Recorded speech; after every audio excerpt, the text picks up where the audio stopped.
the top story at the Bunny right now is what we were talking about at the top of the show, Elvis. Get this, guys. Warner Brothers' Elvis is performing well above box office predictions. Heading into the weekend, it was tracking only at about $25 million for its opening. Considering the fact that adult dramas are challenged genre in the pandemic as of late, but as we mentioned also in the top, it's coming in well above that. Older moviegoers could be to thank for the film doing better than expected. 56% apparently of the audience so far is over the age of 35, including a whopping 29% over the age of 55. Now, Lerman's frantic Elvis Presley biopic skewed heavily female, 57%. All of these numbers should not shock you, by the way, and is not surprisingly, it played best in the South. But I've got to tell you something, guys.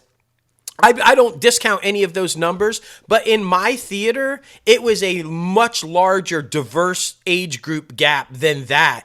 I did have that audience in there, but I also had Gen Xers, I had millennials, and I had Gen Zers in there, guys. It was a nice mix, and all were in there locked to that screen and coming out of there in awe of what they saw. So I agree with those numbers, but I think it's a lot more than just those numbers that are making it big also. Oh, yeah, for sure, man, for sure. It's a very interesting thing, too, because these are all the people who we assumed, basically, who weren't going to the movies because they were scared about the pandemic. Right. They just needed a little Elvis to get out of the house and fucking go to the movies again. They needed Elvis to come back in the building. We hear often Elvis has left the building, but no, bring him back! Exactly. I saw a really interesting video today that said that basically Austin Butler got the role of Elvis because of Denzel Washington. Denzel Washington and Austin Butler worked together on a play, and they basically tried to outwork each other. Who would show up to set first? Who would try to, be on time? Who would try to put in the most effort?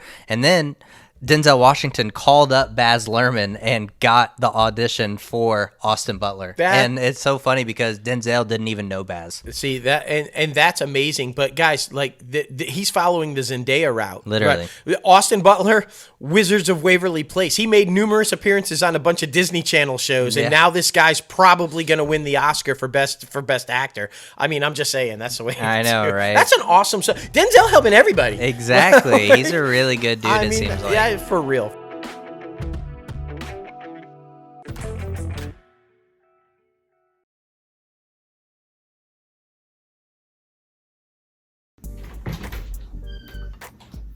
Oh, hey, you guys are still here? Well, we love to see it. Thank you so much for watching this video. We really appreciate it. If you really enjoyed it, hit that like button and subscribe to the channel and ring the bell for all the latest and greatest notifications that are coming out of Crazy Am Media. We talk about everything entertainment news on ITCAFpodcast every single week. And if you want to listen to that whole show, be sure to go to your favorite podcast platform where you can start streaming it now. We interview your favorite celebrity guests, talk about top 5 segments, and so much more. We appreciate you guys for sticking through it and getting a little crazy with us.